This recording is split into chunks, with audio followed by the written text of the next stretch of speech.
Hello and welcome back to another video with the Rusty Nuts and Mindy. Continuation of the previous video.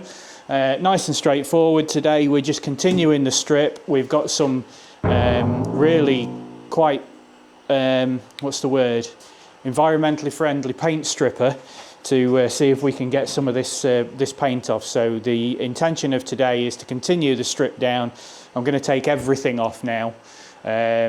Because we're going to have to do the paint, we might as well do it properly and remove all of this so we can get to the scuttle. The dashboard is out, so it makes taking the windscreen off really easy. So we're going to do that. First things first, we're going to degrease the engine bay and then try a bit of this paint stripper, and then we'll go from there. Thank you for watching. Why am I thanking people for watching?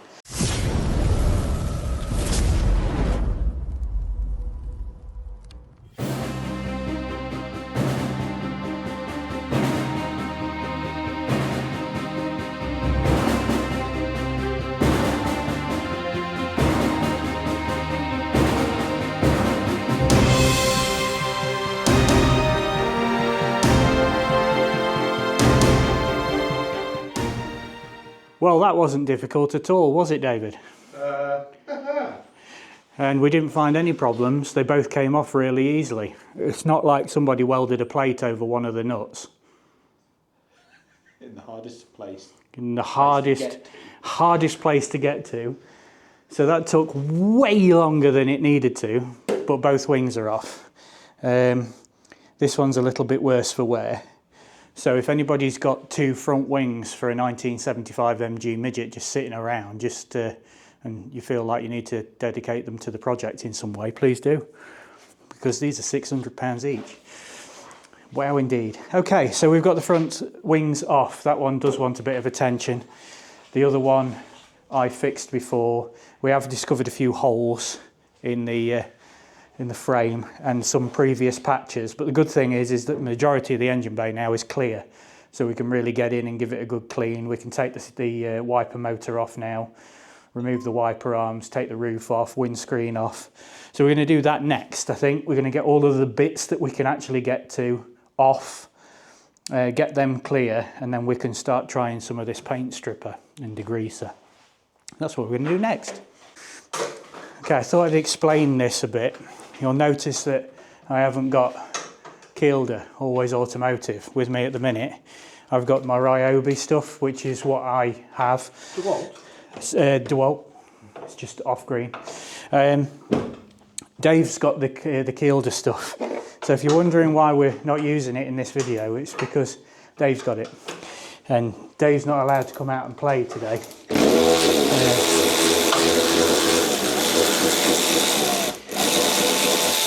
He's had his quota of playtime, so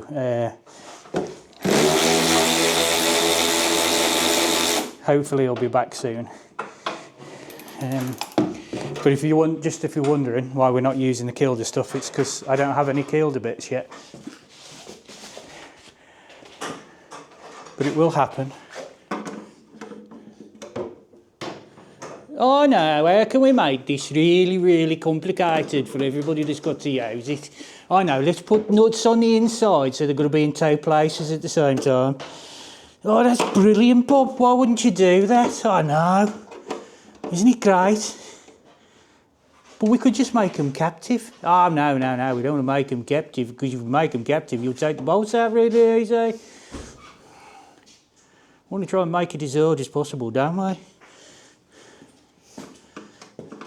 No offence to the Brummies, because these are actually built in Coventry, but I can't do a Coventry. Yum yums. Right, remind me. Okay, see, I don't know whether you can see me here. Hello. We're currently dismantling the wiper mechanical thing. But it does mean that you have to fully dismantle it, because it goes through a bulkhead in the middle here, which you can't get it through without taking it apart. So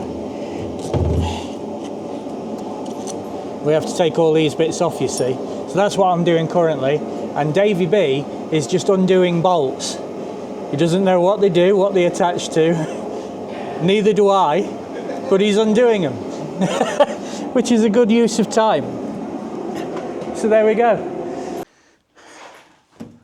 Right then, next bit to come out is the windscreen, which is held in by 6 bolts. There's 2 on the wind mirror stay bracket strap thing, and then there's 2 on either arm. And you need the force of 1,000 camels to hold this down while you tighten it up. So there will be a little bit of tension in it. So when we undo it, it's probably going to go ping. So that'll be a comedy show for you. We're going to leave this running live because we're dangerous like that. I'm using a 7/16 ratcheting spanner from Halfords, which is actually 11mm. But just don't tell anyone. It's fine. Nobody's died. The job's being done. It fits. And to be fair, I can't remember whether I changed these for metric or not. I don't think I did, because I think these are original. You'd be better off with a socket, mate, I think. If you can get it on there, of course.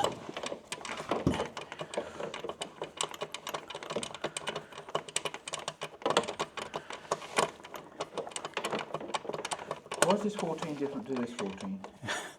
Is one a Blue Point and one a Halfords? One's a cheap thing that I've got and one's a new thing. I'm not saying anything.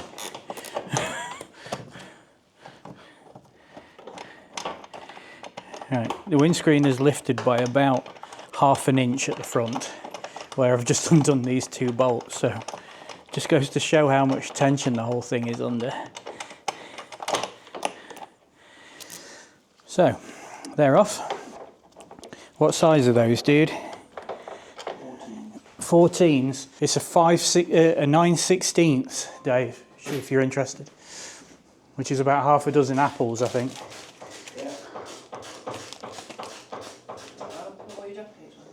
One pack.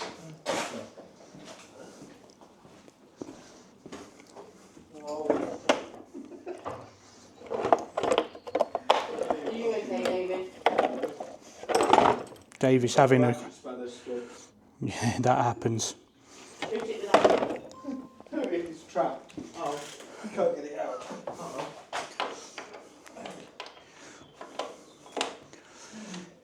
Dave is having a crisis.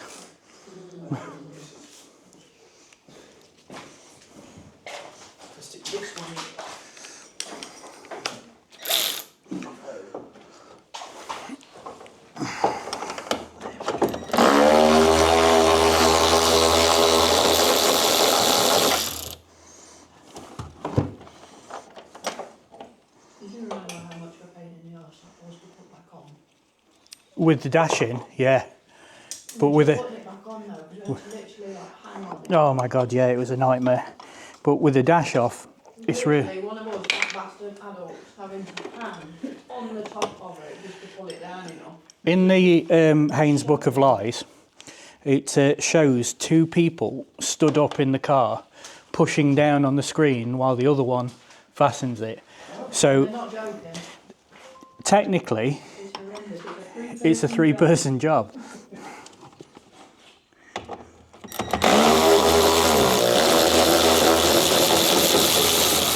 Oh, a little water just come out of that. I'm sure it's fine. Yep, that's okay. It's a shim. It's a shim. I mean, in this case, unlike Land Rover, it's not just washers. That's not recording, it's on the phone. It is, it's recording. No, it's on Super Night. Okay, my side is off. Yeah, because the problem is you're supposed to fold it out and then push it down. But there wasn't enough of us to do it. It's actually a 4-person job. Cause Yeah, because you need somebody else on here. Doing it up and one at the bottom. Right. Do you want me to just undo that last screw? If you want. It just undoes. It's a captive one at the top.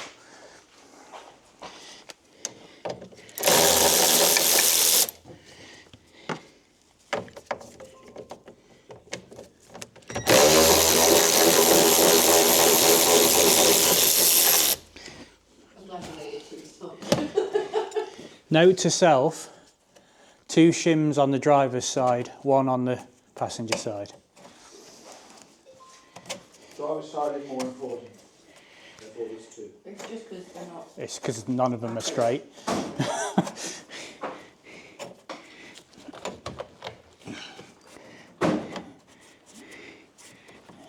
But it doesn't come off now. It can. Oh, is that one in the middle? No, I've undone it. So it should just slide. There you go. Don't break it. Right. They are a lot of money. Yeah. Yeah. Where am I putting it? Shed? Shed. Would you like me to get the door? Come on.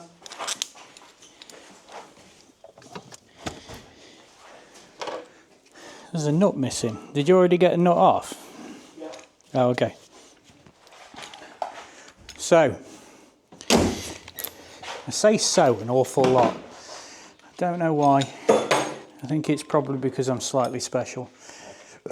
So that bit is now off, and you can see the tape line where I painted it before. So we can now take this trim off and take these little bits and bobs off so that it's completely bare scuttle. And then we'll get a better painting line because we'll be able to go in and do it properly. So Eileen and Dave are of the opinion that this should remain in flamenco red, which they keep calling it orange. It's flamenco red. It wouldn't be called red if it was orange, would it?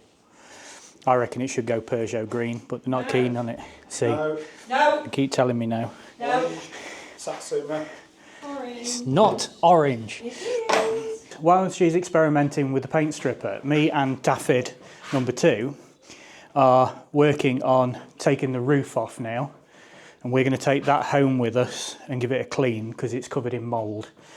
And then we're going to get the seats out, interior out. And then I think I'm going to work on getting the front suspension and bits and bobs like that off. So we're currently doing that. And we've got a special guest, look. Oh, David testing Bees. out Bob's Speedo before it stopped by.